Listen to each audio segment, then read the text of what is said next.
Hi, this is Peter Mensah. Join in the conversation at Next Level. Cheers. Hi,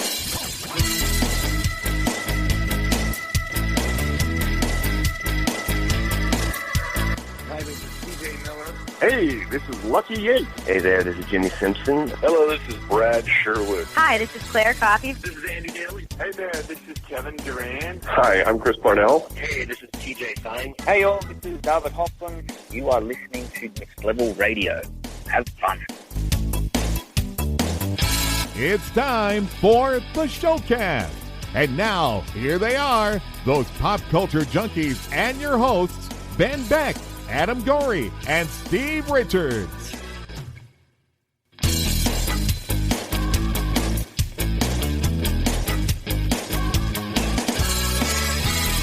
Hey everybody, welcome into the Showcast Spotlight here on the Next Level Podcast Network. I am Adam Gorey, joining you for Season 4 of our podcast, episode number 15 of this year.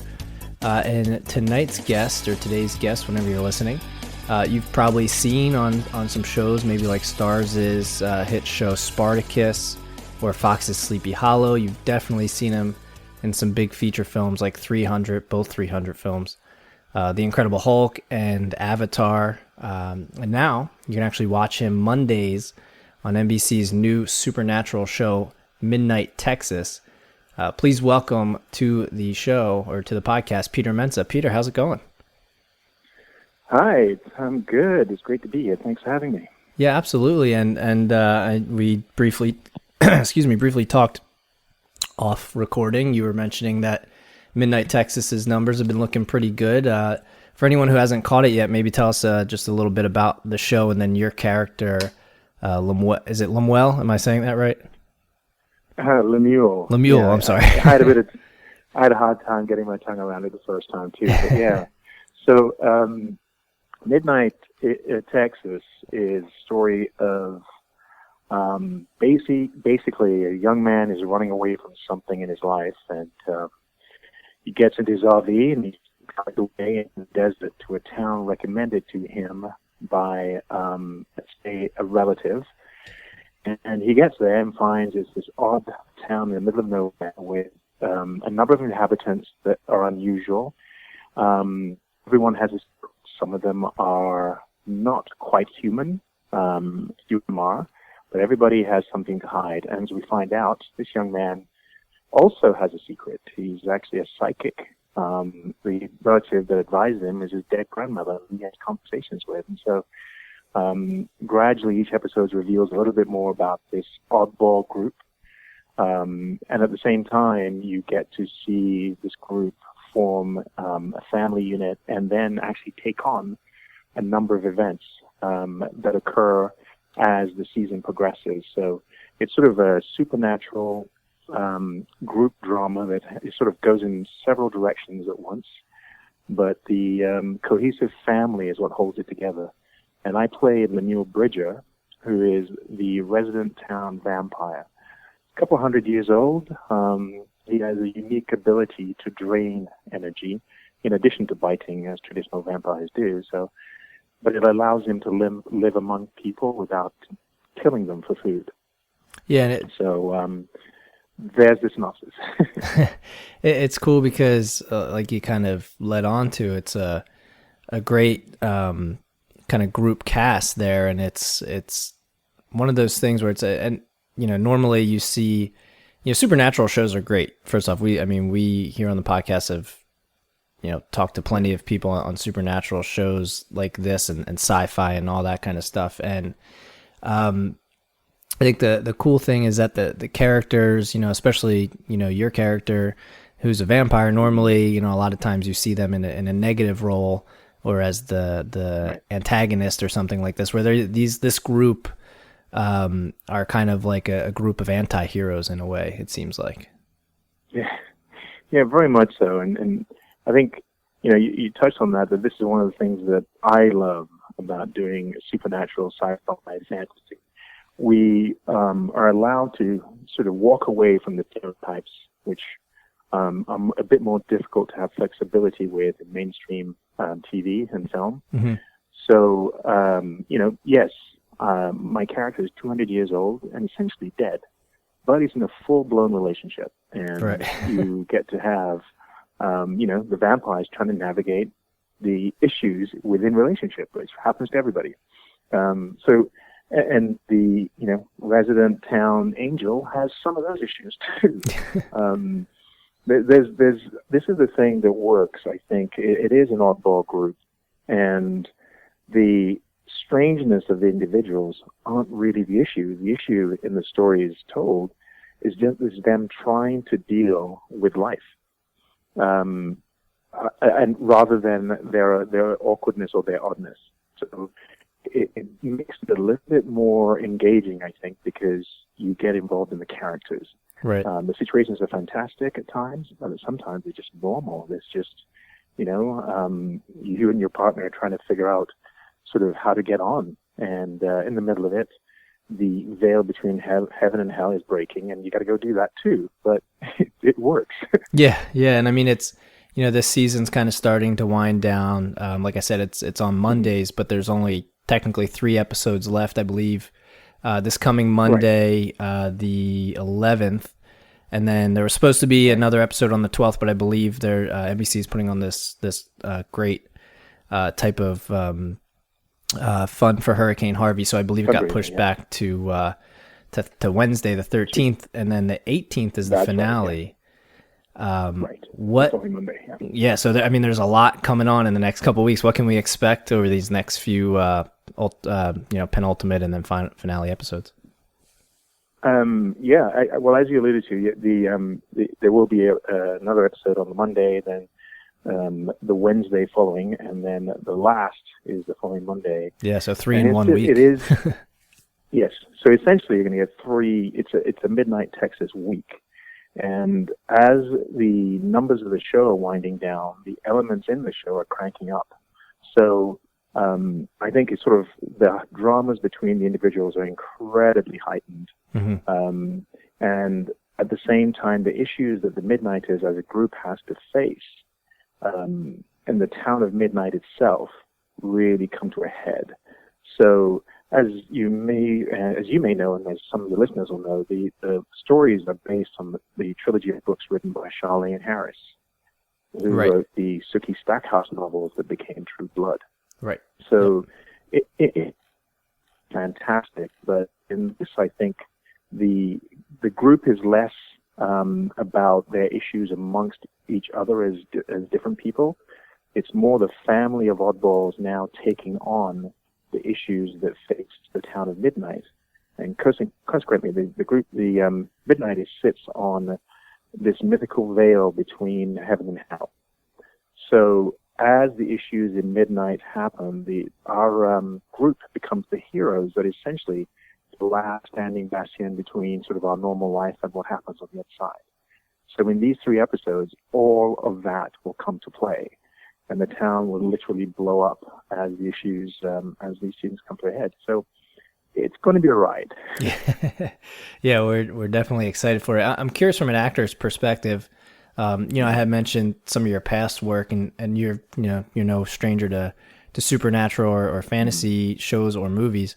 How has doing a show like this compared to previous years in doing shows, especially with visual effects ever changing and ever growing in the field? How has it kind of changed from now to stuff you've done in the past? My goodness, really good point.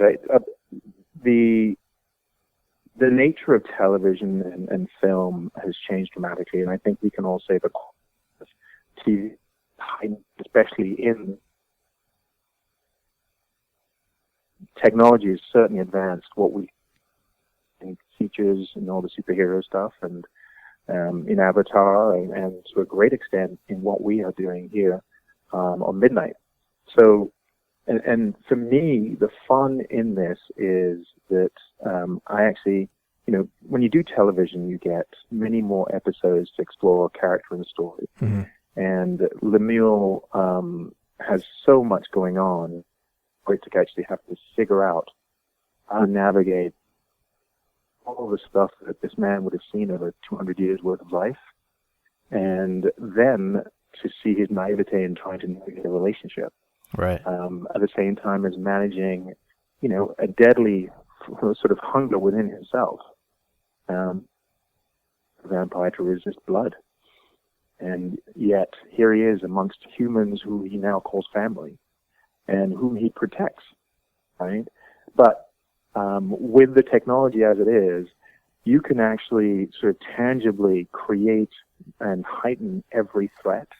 And it does make playing the character that much more interesting because, nobody has to pretend. It literally is happening around us. Right. Yeah, that's something that, and especially with like green screens and stuff like that. So it sounds like it's becoming slightly less of something like, you always hear those stories. People have to, they're acting, and I don't know if you had to do this when you did the Hulk, but I don't remember exactly. But for something like the Hulk, you would be essentially acting in front of a giant pole that somebody's holding up or something like that. Yeah, I mean, to a certain extent, let's face it, this is our job. We've done this on stage, we do this in improv. Mm-hmm. It's not impossible to enter into that world. That's why we do what we do. We can do it, and then the tech people can build it around us. Right. So there is a certain amount of suspension diving into the belief required to do the job. So, because a lot of things do happen in post, and you may not be acting against a mark. You might actually have, guy in a blue suit who suddenly turns into a tiger. Right. And that's the beauty of it. The beauty of it is that when you really, really submit to the story, it allows the technology just to flesh it out. And if you really throw 1,000% into it, the audience gets to go on that ride with you. And I think that's what I really enjoy about it. I've done a few computer games and done stuff that there really was nothing to work with. It actually is a lot easier, I think now. And on Midnight, we don't just do green screen. I mean, for the most part, the town of Midnight has been built. That's cool. In the town, which is fantastic. Yeah. Yeah, you don't get that a lot. Work. No, you don't. NBC really invested in creating the world. So I think it really works because it looks great. And, the New Mexico skyline, which essentially is mountains and nothing, and works. It's stark. It's beautiful in its emptiness. And that heightens sort of the look of Midnight Texas. And then, like we talked about this before, the cast is such a family. Francois is great as the sort of troubled psychic. Ariel Cabell is fantastic as an assassin with sort of the sassiest lines. Yule is the reverend and resident creature. Let's just put it that way for those who haven't seen it. And Jason Lewis as our angel really fleshes it out. And I think it's all anchored by, Dylan Bruce and Teresa Fitzhenry, who really sort of bring a sweetness and a heart to the story. And sort of Sarah is our normal, troubled girl. And we actually have managed, I think Monica Breen has really managed to put together a hell of a cast, and it works. And I think when you watch from episode 1 to 10, you really fall for the family of characters and for everything they go through. And I think so far it's worked. Yeah, and it comes across on screen, and character development that's a good note to point out that, visual effects are awesome, but character development really is kind of what completes the circle, so to speak, when it comes to things like that. Agreed. And I mean, from your past with visually stunning movies like Avatar and 300, like I mentioned, I'm curious, right, again, kind of when you read the script for a role like that or a movie like that, and you sign on to do it, do you have any idea when you take that part that it's gonna be? I mean, I can't imagine. You know what I mean? Like you're just reading a script. You don't see that Avatar is going to be this crazy visually stunning, or that 300's this also equally visually stunning in a different way type of movie. I mean, did you have any inkling that it was going to be what they were at when you filmed them? Well, I mean, truthfully, you don't know. But what we do is you look at who you're working with. To start, I will say when 300 was sort of the real surprise in that I'd read the comic books ahead of time. I knew what they were. Okay.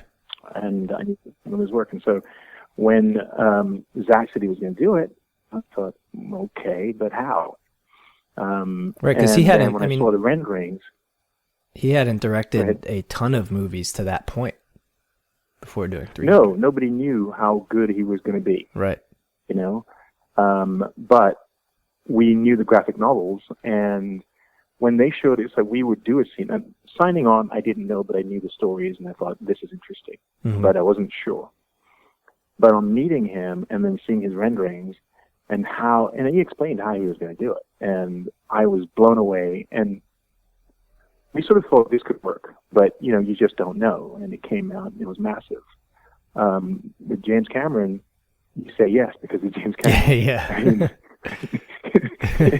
it's a complete no-brainer. So, I mean, nobody knew how it was going to work, but I will tell you the level of detail that he works to and he demands.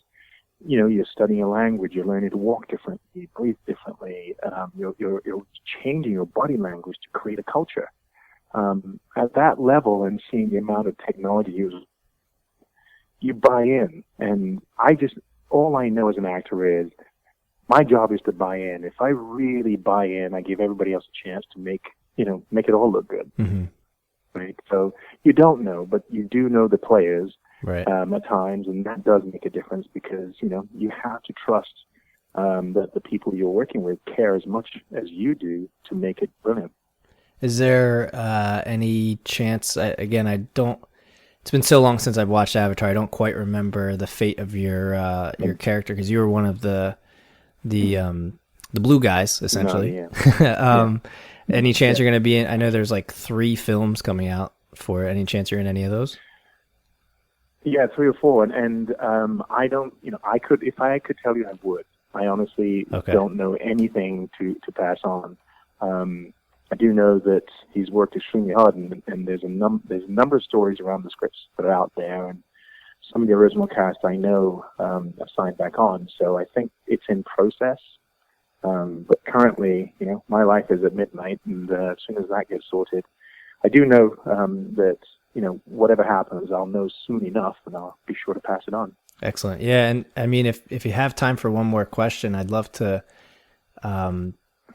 just ask quickly about, and maybe it's not a quick question to ask, but I've read up on your bio a little bit, and I'm very interested in your past. I mean, born in Ghana, moved to England, did some work as an engineer, and did I read right that you moved to Canada, but you also almost moved to Australia? Well, almost is a sort of a bit of a stretch. But yeah, it's not necessarily true. Ghanaian descent, and the story is actually not as uncommon as all that when you think of sort of expatriates from the UK or France or whatever. Usually sort of their families move back to that capital, and my folks were students, and I emerged out of that with my sisters.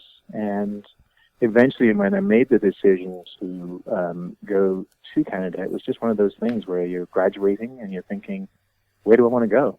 And Australia was a choice simply because I was fascinated by it. As I was fascinated by Canada, and Canada worked out a little bit more straightforward. And also, it was a bit more accessible, so my parents were sort of a bit happier about that. Mm-hmm. So that's really what made the decision. But, the funny thing is, the global traveling has become so normal that it doesn't seem extraordinary to me now. Maybe it might have been, but you know what? This is my story. This is the way it's kind of evolving, and I guess we'll see what happens next. Yeah, maybe it just seems so interesting to me because I've lived in Pennsylvania in the U.S. my entire 30 years of existence. So to read your story was pretty cool. And I mean, I guess it's also, I mean, I know you had done acting and theater and everything even before your engineering, right. But the fact that you did engineering as well and then went to Canada and to pursue acting is just, it's pretty cool to hear. Thank you. Yeah, I mean, it's funny because life evolves and you just kind of that's what the story is. And nothing was planned. That's just all there is to it. Nothing was planned. I just, I'm living and reacting, and so here we are. And fascinatingly, I would say I've done more traveling as an actor than I would have done under any other circumstances.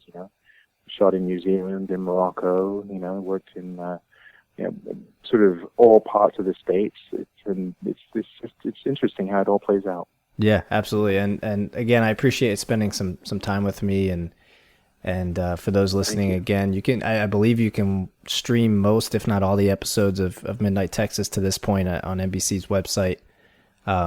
Mondays. Check NBC's website; it's available. Yeah, Mondays 9/8 Central, and again the finale. 3 more episodes left, so get caught up, binge watch it, watch the last few episodes live, and then again, and you can Peter, you're on Twitter as well, right? At P Mensah Online. That's right. Yeah, you can join us, P Mensah Online, and I'll be happy to respond, and we'll talk. And also Instagram, same, P Mensah Online.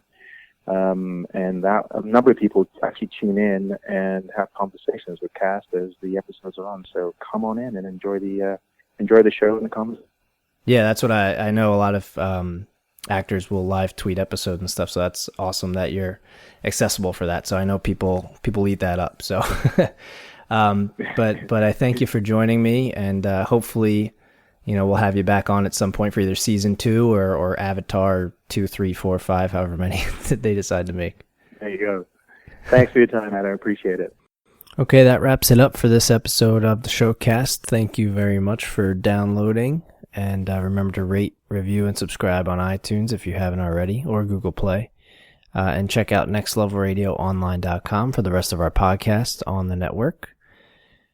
Ben and I will be at Heroes and Villains Fan Fest, New York, New Jersey, the weekend of the 16th of September, so just a week away. So if you're going to be there, let us know. Love to say hi. Otherwise, keep an eye on our page, Facebook, Twitter, facebook.com/nextlevelradioonline, Twitter and Instagram at NXTLevelRadio. Keep an eye on those, as well as our events page, nextlevelradioonline.com/events. We will have interviews, pictures. Ben is moderating 2 panels. So we will have a bunch of content coming at you from that. And I believe most of that will actually be posted for podcasts in the coming weeks. So stay tuned. Again, make sure you subscribe. iTunes, Google Play, nextlevelradioonline.com, and then like all the socials to follow along and know when that stuff is up. So again, appreciate for listening. Thank you, Peter, for coming on, and we will see you next time.